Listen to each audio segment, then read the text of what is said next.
So this is our diffuse pass.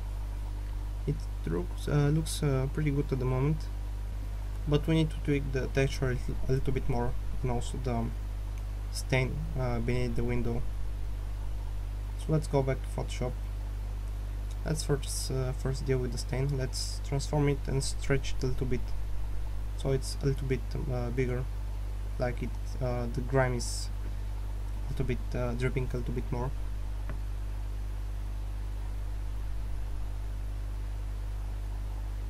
Also, the texture, probably it's a little bit too big, so I'm just going to scale it down a little bit more. So that means I need to duplicate it now again, which will give us even more of the same duplicated details. So now we really need to randomize the texture.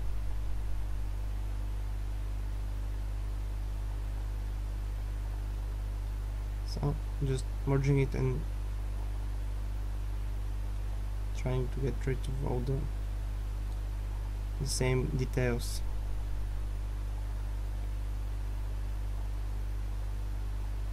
Now I'm going to duplicate it one more time, just to have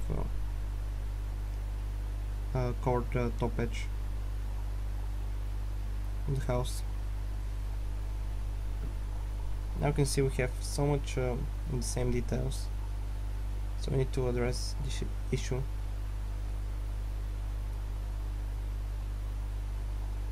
Either using the clone tool, or hand painting, or the heel brush tool, but generally the clone tool works fine. So I'm just going to try the texture again.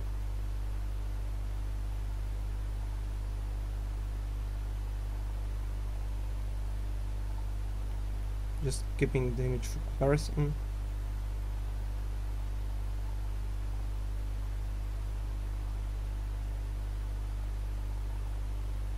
So this is how it looks. Oh, the one thing we should do is reload the texture from the material.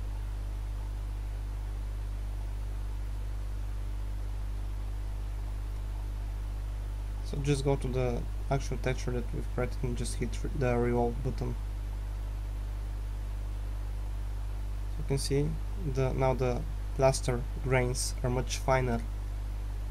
It's looking much better than before, but we have several duplicating details, as you can see again. So we need to address again this issue. So again, using the clone tool, just trying to get rid of all those duplicating details.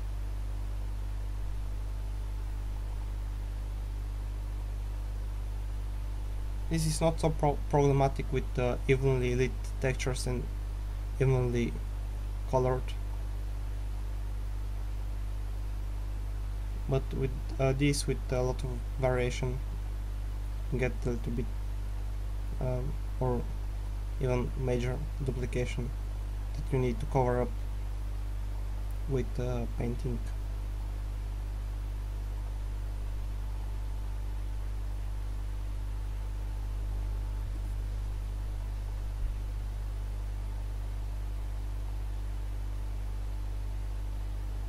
So now the next thing is to just copy a piece of the plaster texture, just place it on top of the window frame.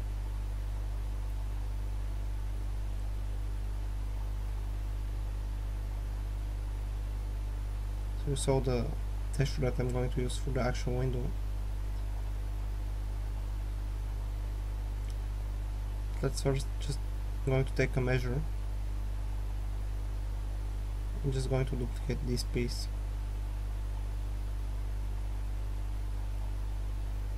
With the plaster texture, so you can use it.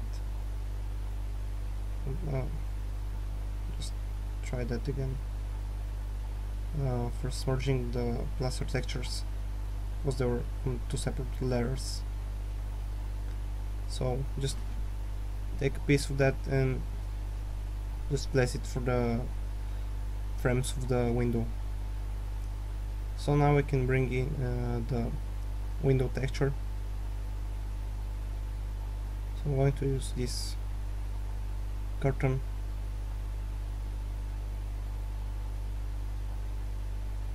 Just scale it correctly. You can easily always cut it.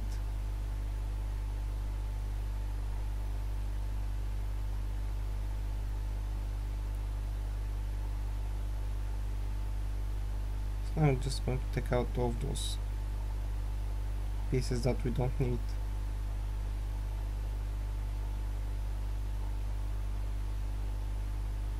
And I'm going to create a mask, and I'm going to invert it, so that way we can always bring back some piece of the actual curtain. Also, I've removed the chain link icon, so I can freely move the texture itself without moving the mask.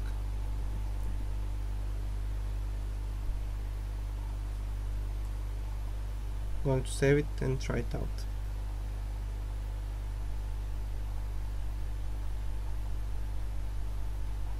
Remember to reload the texture.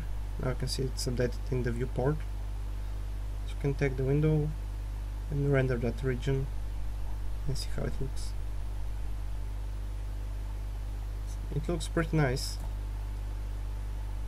Also, we can render, see if we got rid of the duplicate details. And as you can see, one thing I forgot to do is to remove the wireframe texture that's on top of all the textures.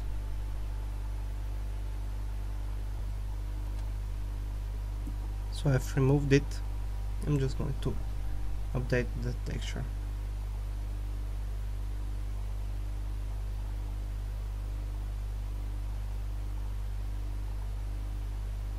Actually, you can try render from the render camera and see how the things look from there.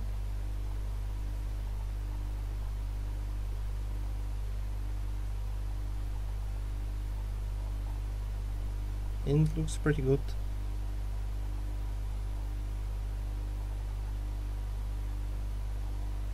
The actual window with the curtain looks pretty nice.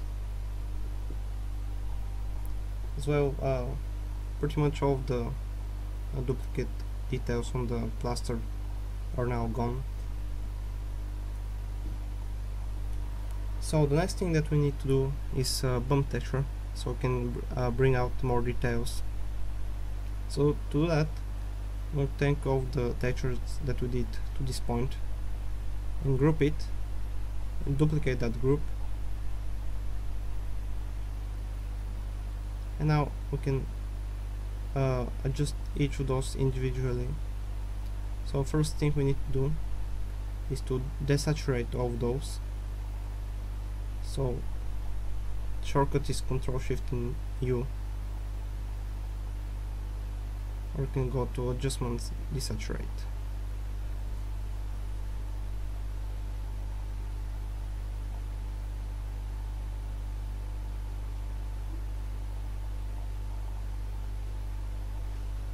So now we have the black and white texture. And remember, the white always brings up the texture when we render it, and the blacks push down the texture, the texture itself. So that means now this black spot was going to push down the texture, but I inverted it and tone down the opacity, so it actually pushes up the texture.